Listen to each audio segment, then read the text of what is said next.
Hello et bienvenue dans cette mise en place de mon bullet journal du mois de novembre. Ce mois-ci, on va faire quelque chose d'un petit peu différent de ce que j'ai l'habitude de faire, avec, disons, un petit peu moins de dessin, même si je me rattrape à la fin. Stay tuned. Je vais utiliser du coup ce craft autocollant dont je vous fais littéralement des trous dans la tête avec, et cette fois-ci je ne vais pas le découper, je vais le déchirer. Je pensais pas que ce serait possible et que je pensais vraiment que ce serait vraiment trop épais, mais au final pas du tout.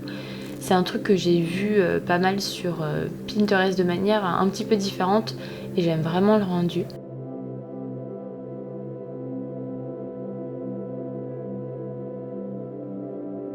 Ensuite, je vais faire quelques petits motifs végétaux autour, donc sur le coin supérieur gauche et sur le coin inférieur bas. Donc quelque chose de très simple, c'est genre des petites fleurs de coton.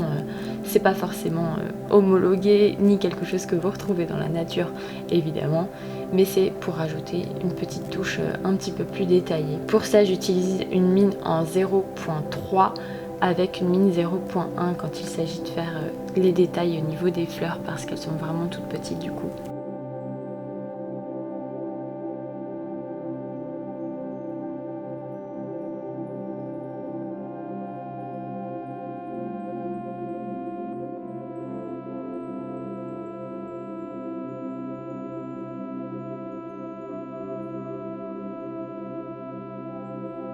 Ensuite je viens inscrire mon mois et comme vous pouvez certainement le voir, enfin même si à la vidéo on ne le voit pas vraiment, mais je suis toujours pas une pro du lettering. C'est vraiment quelque chose sur lequel il va falloir que je travaille un petit peu plus. Je sais pas si aussi mon Tombow a pas la mine un petit peu trop souple, mais du coup je l'inscris au Tombow puis ensuite j'ai dû repasser avec une pointe 0.1 pour vraiment lisser un petit peu les bords parce que ça se voyait que c'était pas parfait quoi.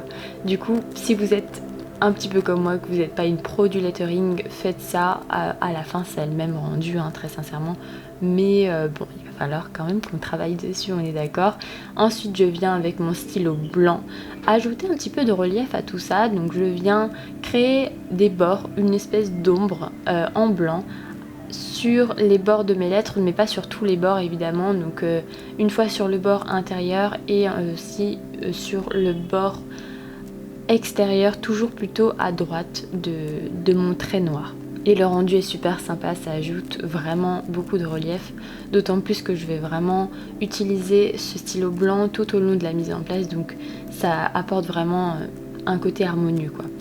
Ensuite je viens encadrer tout ça à la pointe 1.0, je crois que c'est la première fois que je l'utilise en vidéo, c'est très épais mais du coup comme il n'y a rien, comme il n'y a pas grand chose, je voulais vraiment que ce soit très présent et j'ajoute quelques petits points de cette couleur rose saumon que j'aime beaucoup et des petits points noirs et c'est ça vraiment c'est le détail qui va apporter l'harmonie, qui va apporter ce sentiment de quelque chose de fini quoi. Ensuite, on passe à la partie calendrier. J'ai mis mon calendrier en format paysage parce que j'en avais marre d'avoir des cases de samedi et dimanche qui étaient ridiculement petites. Et ce mois-ci, je vais avoir un mois assez chargé.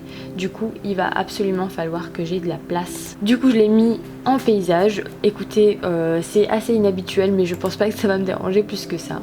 Sur le haut, j'ai créé un demi-cercle dans lequel je vais pas dessiner, mais tout du long, je vais dessiner des petites fleurs. Pareil, un petit peu dans le même esprit, enfin carrément dans le même esprit que ce que j'ai fait sur la page de garde, avec quelque chose de très simple, des doodles, des choses qui ne demandent absolument aucune compétence particulière en dessin. Je fais ça tout au long de mon arc de cercle à la pointe 0.3. Donc là on observe que j'ai oublié de mettre les numéros de jour dans mon calendrier, mais évidemment je l'ai fait après. Je m'en suis rendu compte après avoir filmé cette vidéo, évidemment.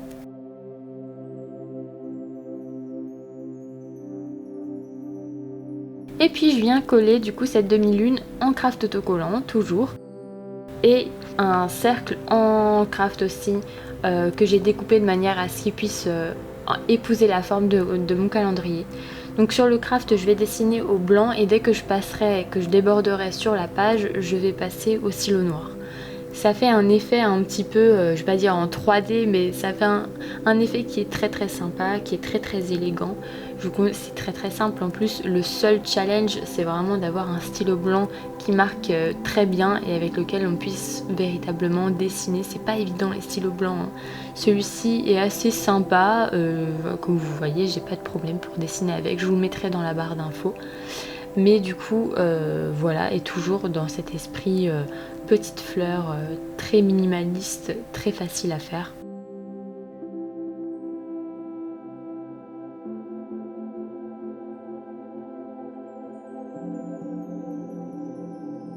Ensuite, je viens inscrire encore une fois mon mois de novembre en haut. Je suis passée une première fois à la pointe 0.3. Je suis repassée une deuxième fois en décalant un tout petit peu mon écriture pour créer cette police un petit peu double câble que je trouve très sympa. Donc je voulais quelque chose de très minimaliste. Et je reviens toujours avec mes petits points roses et mes petits points noirs tout autour des fleurs pour encore une fois cette question d'harmonie et de détail tout simplement. Et ça ajoute vraiment, c'est la cerise sur le gâteau quoi.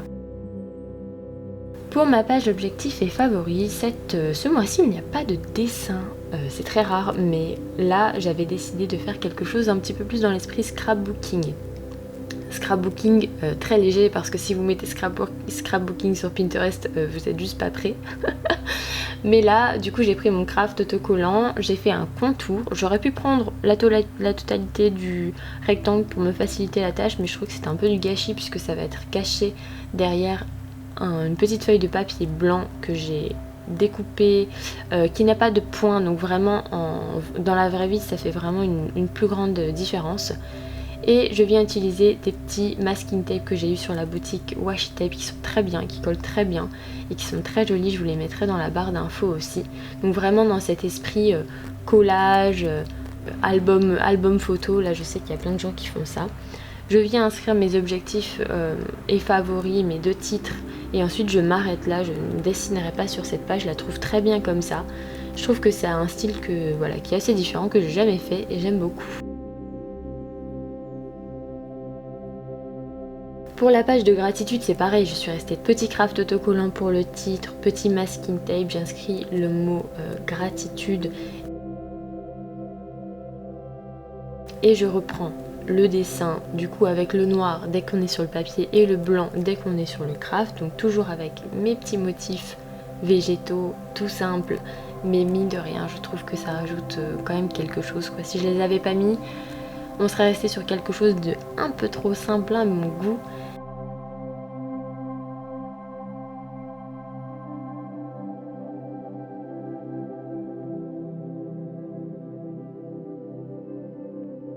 Et ensuite je viens inscrire des petits points roses et des petits points noirs. Les petits points noirs un petit peu plus épais cette fois-ci, j'ai pris le Tombow. Et voilà. Ensuite on passe au mood tracker et là, et je pense que ça commence à devenir une habitude si on regarde un petit peu mes mises en place des mois précédents. Je me suis vraiment éclatée sur le mood tracker. Le mood tracker c'est vraiment ma page sur laquelle je ne me mets absolument aucune limite. Du coup je suis tout simplement allée taper sur Google fleurs de novembre et j'ai trouvé l'hellebore. Et apparemment c'est une fleur de novembre, du coup j'en ai fait 30. Donc là vraiment clairement il faut crayonner avant. Il faut faire le dessin en crayon de papier, c'est hyper important. Déjà pour que vos 30 fleurs puissent bien rentrer dans la page et aussi pour pouvoir être sûr de faire quelque chose avec des fleurs de différentes tailles, que la page puisse avoir un petit côté un peu dynamique, qu'elle puisse avoir un mouvement tout simplement. C'est beaucoup mieux comme ça. Donc j'utilise une pointe 0.5 pour tout ce qui est contour et pour le centre. Le centre c'est rien de compliqué, c'est littéralement juste des petits traits avec des petits cercles pour faire tout simplement les pistils et c'est tout. Il n'y a rien de compliqué, c'est juste il faut arriver à faire quelque chose d'assez bordélique pour que ça ressemble à quelque chose qui vienne de la nature quoi, tout simplement. Et ensuite je viens faire des petites stries dans les pétales parce que c'est tout simplement ça qui donne le côté, qui donne de la texture à mes fleurs tout simplement. Et sans ça, vraiment, vous voyez, je pense le avant-après, c'est flagrant, c'est indispensable. Donc pointe 0.1 pour les petites stries à l'intérieur des pétales.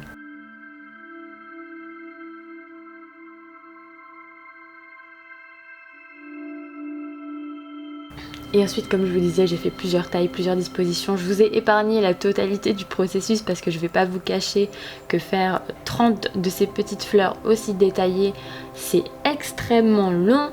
Donc tout le reste du bujo est très très court, mais celui-ci, bon, je me suis un petit peu plus fait plaisir. Mais j'adore le rendu, c'est juste trop trop joli.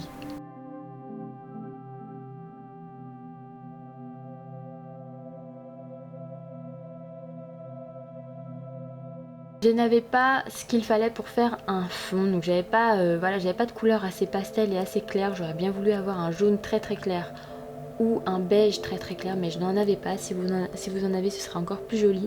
Mais du coup, moi j'ai tout simplement fait un cadre. Et voilà, c'est aussi joli, mais j'aurais bien aimé avoir un petit peu de couleur. Je vais utiliser pour le remplir du violet, du vert et du rose, tout simplement parce que quand on tape et les bords sur Google Images, on voit des fleurs violettes, très foncées, roses et vertes.